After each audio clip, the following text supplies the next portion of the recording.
There is a moment in every war when the enemy stops calculating and starts praying. For Iran, that moment came not when the stealth bombers hit first, not when the cruise missiles erased their radar installations in the dark, and not even when their supreme leader was killed within the opening hours of a conflict they thought they were prepared for. That moment came later. It came when a 70-year-old 8-engine non-stealth bomber, an aircraft older than most of the generals commanding Iranian forces, began flying directly over Iranian soil, dropping precision-guided bombs as freely as if it were on a training exercise over the Nevada desert. When the B-52 Stratofortress appeared overhead, unhindered, unhidden, unafraid, it sent a message that no amount of diplomatic language could replicate. It said, "We have taken everything you built to stop us, and we have destroyed it, and now we are sending the oldest thing in our arsenal to finish the job." That is not a symbol. That is a statement of dominance so complete, it borders on humiliation. I want to walk you through exactly how we got here, because this story does not begin in February 2026. It begins in 1946, in the mind of a military that had just watched atomic bombs end a world war, and was now trying to figure out how to project that kind of finality from the other side of the planet. The United States Army Air Forces, in November 1945, issued a requirement for something that had never existed before: a bomber capable of carrying out strategic missions without dependence on advanced bases controlled by other countries. Think about what that requirement actually meant. They wanted an airplane that could take off from American soil, fly anywhere on Earth, deliver devastation, and come home. The Boeing team that won that contract began with turboprops, redesigned to jets, and eventually produced a prototype that first flew in April 1952. By 1955, the B-52 Stratofortress was operational. It had a wingspan of 185 feet. It was powered by 8 jet engines paired in pods beneath its wings. It could fly at altitudes up to 50,000 feet, at speeds approaching Mach 0.9, and it could carry a payload of weapons that, in those early years, included nuclear bombs capable of erasing cities. The B-52 was not designed to be elegant. It was not designed to be fast. It was not designed to hide. It was designed to be unstoppable. And for 70 years, through administrations, through budget fights, through the introduction of faster planes, stealth planes, supposedly better planes, the B-52 has remained exactly that: unstoppable. Let me give you a sense of the aircraft's history in combat, because context matters enormously here. When the Vietnam War escalated in 1965, and the United States needed a way to apply sustained, crushing pressure on enemy positions, they reached for the B-52. Under Operation Arclight, B-52s flying from bases on Guam and Thailand began striking communist strongholds in Southeast Asia with payloads of conventional bombs that turned jungle into crater fields. They could drop up to 30 tons of ordnance in a single mission. The sheer destructive capacity earned the aircraft a fearsome psychological reputation. Vietnamese soldiers called B-52 strikes carpet bombing from the heavens, and the psychological trauma of being underneath that kind of bombardment was well documented. Then came 1972. Operation Linebacker 2, the Christmas bombings. The United States sent B-52s directly against heavily defended targets around Hanoi and Haiphong. North Vietnam had some of the most sophisticated air defense systems available to a Soviet client state. They shot down 15 B-52s over 11 days. But the campaign did not stop. The bombers kept coming. And within weeks, North Vietnam returned to the negotiating table in Paris and signed the agreement that ended American involvement in the war. Strategists still debate the ethics of Linebacker 2. Nobody debates its effectiveness. Fast forward to 1991, Operation Desert Storm. Iraq had the 4th largest army in the world. It had modern Soviet air defense systems. It had dug in, fortified, and believed itself capable of absorbing punishment. B-52s flew more than 1,600 missions during Desert Storm, dropping 40% of all coalition bombs used in the conflict. They came from as far away as Barksdale Air Force Base in Louisiana. One famous mission lasted over 35 hours, a demonstration of reach so extraordinary it still stands as a record in aerial warfare history. Iraqi Republican Guard formations that had trained and equipped for conventional warfare found themselves being methodically dismantled from the sky by an aircraft their commanders did not believe could operate in modern combat. The psychological effect was documented precisely. Iraqi soldiers surrendered in waves after B-52 strikes, some literally walking toward coalition lines with their hands up, saying they would rather be prisoners than endure another bombing run. The B-52 then did it again in Afghanistan, and again in Iraq against ISIS. Every decade, some defense analyst would argue the aircraft was obsolete, too old, too large, too visible. And every decade, the B-52 would show up over some conflict, fill the sky with precision-guided death, and silence the critics for another 10 years. So why is this aircraft still relevant? Why, in 2026, with stealth bombers and fifth-generation fighters and hypersonic missiles and every technological marvel the defense industry can produce, does the B-52 remain the backbone of American strategic bombing? The answer is payload. The answer is range. And the answer, increasingly, is the weapons it carries. A single B-52H, the variant currently flying, can carry up to 70,000 pounds of mixed ordnance. That is 35 tons of weaponry on one aircraft. In comparison, an F-15 Strike Eagle, one of the most capable tactical fighter bombers in any air force on Earth, can carry between 6 and 9 of the heavy 900-kilogram JDAM precision-guided bombs. A single B-52 can carry up to 30 of those same bombs. One bomber doing the work of 3 to 5 fighter bombers on a single sortie. When air power expert Francis Tusa described the B-52 to reporters during the early weeks of Operation Epic Fury, he called it the daddy of bombers. He was not being poetic. He was being precise. The range is equally significant.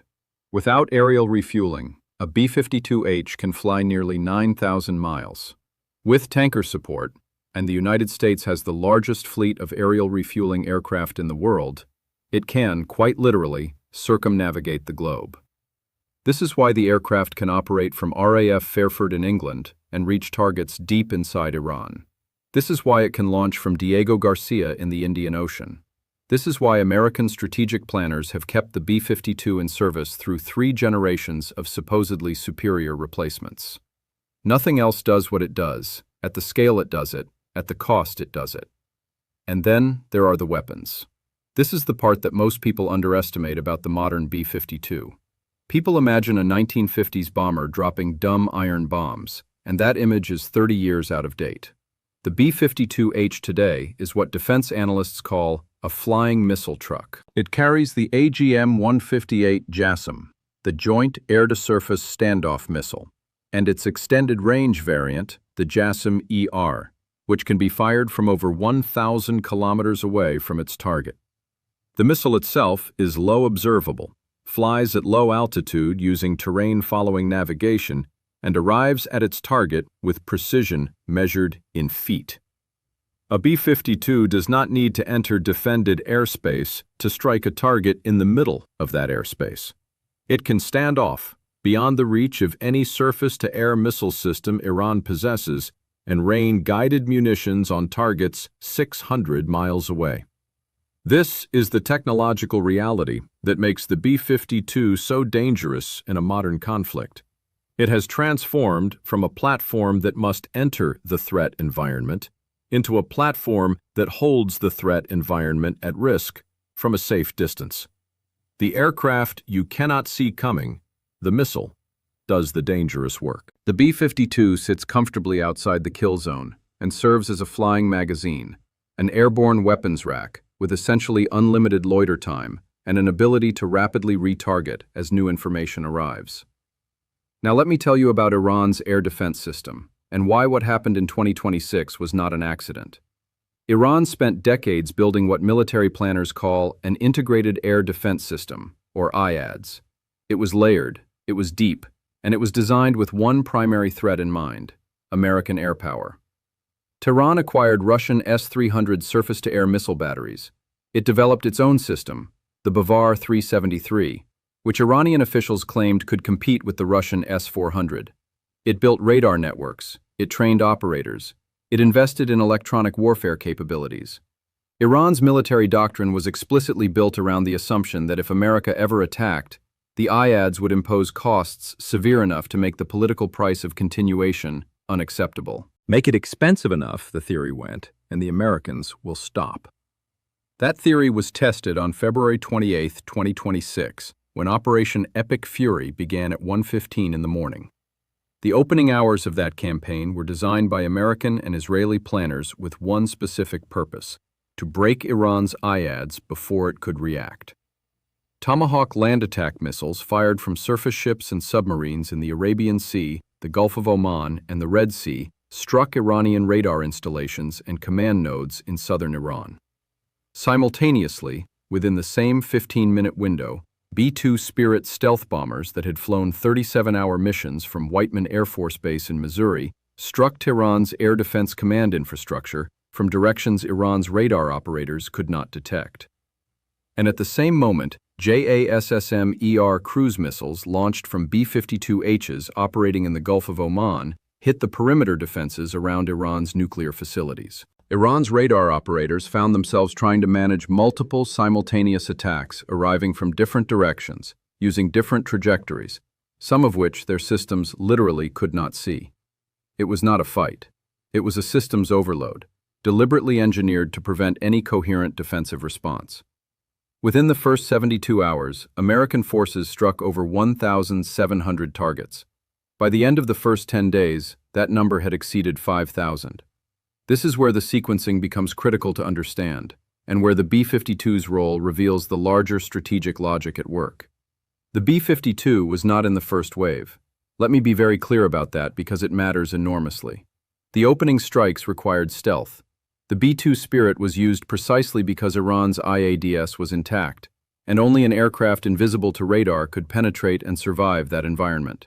F-35 stealth fighters established local control corridors. EA-18G Growler electronic warfare aircraft suppressed and blinded Iranian radar systems.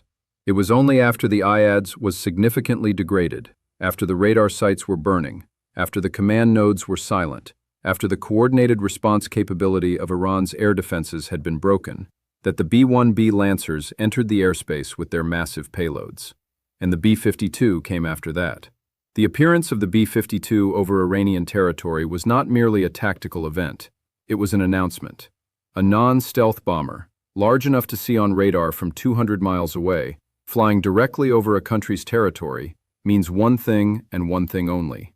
That country no longer has functional air defenses. It means the defensive architecture that was built, funded, maintained, and theorized about for decades has been reduced to rubble.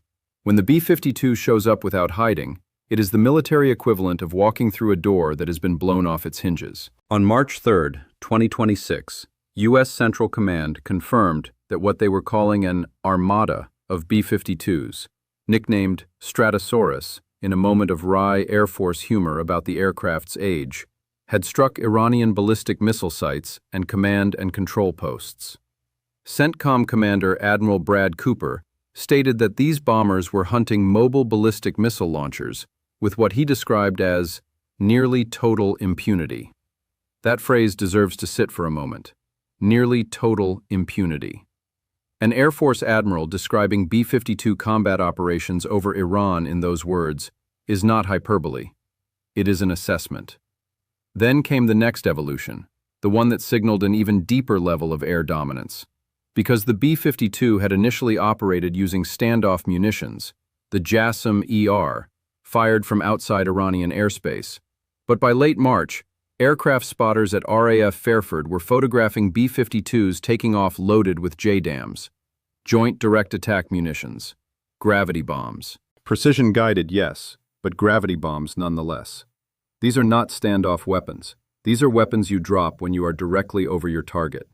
These are weapons that require you to be inside the airspace, at altitude, uncontested. When Air and Space Forces magazine confirmed in early April 2026 that B-52s had been flying overland missions over Iran carrying JDAMs, actual gravity bombs dropped on targets below, it marked a threshold in the campaign that no amount of official briefing language could obscure. Iran had, at that point, lost not just the ability to shoot down non-stealth aircraft, it had lost the ability to make flying over its territory dangerous in any meaningful sense for a bomber that was designed in 1946. Chairman of the Joint Chiefs, General Dan Kane, confirmed it publicly on March 31, 2026. Given the increase in air superiority, We've successfully started to conduct the first overland B-52 missions. He said it the way you would say any factual statement, because that is what it was. A fact. A military reality. By that point, defense analysts who track Iranian air defense emissions reported that up to 80% of Iran's air defense systems had been destroyed or rendered inoperable. The remaining systems were operating with degraded sensor inputs, limited coordination capability, and essentially no ability to prosecute multiple targets simultaneously. Over 11,000 Iranian targets had been struck across the campaign. Iran's ballistic missile launch rate had fallen 90% from the first day of the war, according to CENTCOM Commander Admiral Cooper. Their drone launch rate had fallen 83%. The country that had built its entire deterrent strategy around missile power, the country that had spent billions developing the ballistic missile capability it believed would keep America at bay, had watched that capability systematically demolished from the air. And then the B-52 showed up overhead, unhidden and unhurried, to work through whatever remained. Now I want to address something directly, because it is important and often misunderstood. Some people look at this situation and think, the B-52 is the story because it is old and surviving, and that is remarkable. That misses the actual point entirely. The B-52 is the story because of what it represents in the sequence of air campaign execution. It is a capstone, not a curiosity. It tells you the condition of the adversary's defenses the way a doctor reading an X-ray tells you the condition of a bone. You do not send B-52s over contested airspace. You send them when the airspace is no longer contested. Their presence is diagnostic. It tells you exactly where the campaign stands, with more precision than any briefing. And it tells you something else, something that defense economists will appreciate. The B-52 is economical. Cruise missiles are expensive. Each JASSM-ER costs well over $1 million. A gravity bomb, even a precision-guided JDAM, costs a fraction of that. When you have degraded the air defenses to the point where you can send the B-52 in with JDAMs, you have switched from expensive to economical. You are now running the air campaign at a cost per target that is dramatically lower than the opening phases. You can sustain it indefinitely. You can hit more targets, more frequently, for the same budget. That is not a trivial consideration when you are looking at a campaign that, by March 19, 2026, had already cost the United States military an estimated $18 billion, with the Pentagon requesting a further $200 billion more. The B-52 also brings something to the target set that fighters simply cannot match: loiter time. A fighter carries its weapons, delivers them, and must return to base or to a tanker. A B-52 can remain in its operating area for an extended period, waiting. And what it is waiting for matters enormously in a modern conflict. Mobile missile launchers are among the hardest targets in any air campaign, because they move. You cannot pre-plan their destruction the way you can plan the destruction of a fixed radar installation.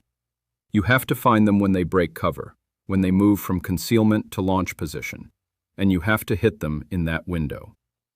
The B-52, with its massive magazine of precision weapons and its ability to loiter and retarget dynamically, is uniquely suited to hunting mobile targets. As former B-52 pilot and Mitchell Institute director Mark Gunsinger explained, what the bombers bring is larger payloads and longer duration missions, which gives them the ability to maintain presence in the weapons engagement zone and respond to dynamic targets that have just been located, such as mobile missile launchers breaking concealment. Iran built mobile missile launchers specifically because they are hard to find and harder to kill in time.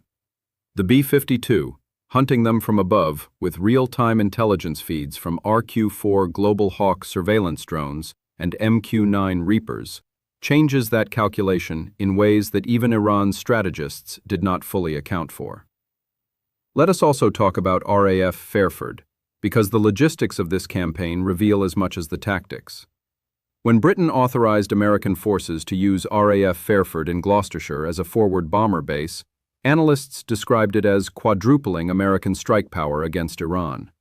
At that base, the United States had assembled 15 B-1B Lancers and 8 B-52Hs, a concentration of heavy bomber firepower that the world had not seen deployed in a regional conflict in decades.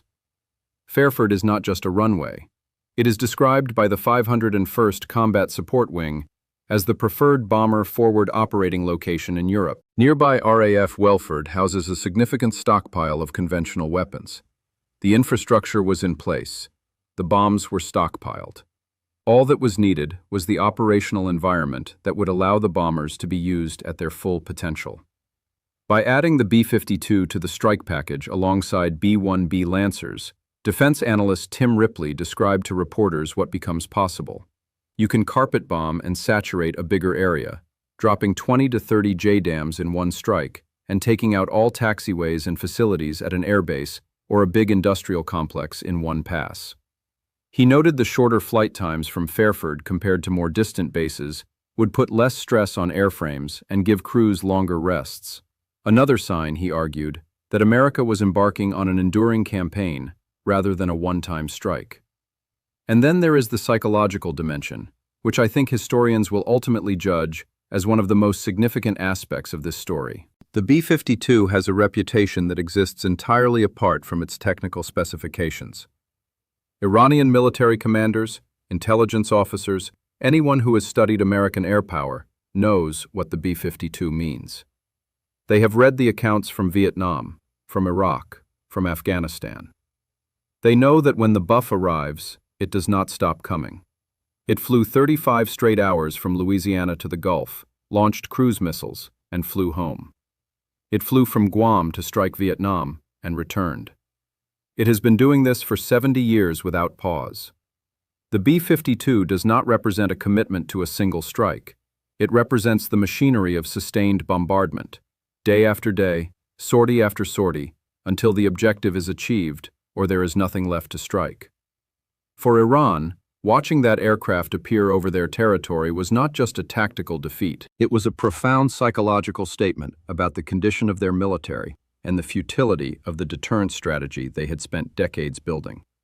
Their entire premise, that missile power and air defense investment could hold America at bay, had been disproven not by an invisible stealth aircraft that sneaked through their defenses, but by the oldest, least subtle bomber in the American inventory, flying in the open, doing its work, and going home.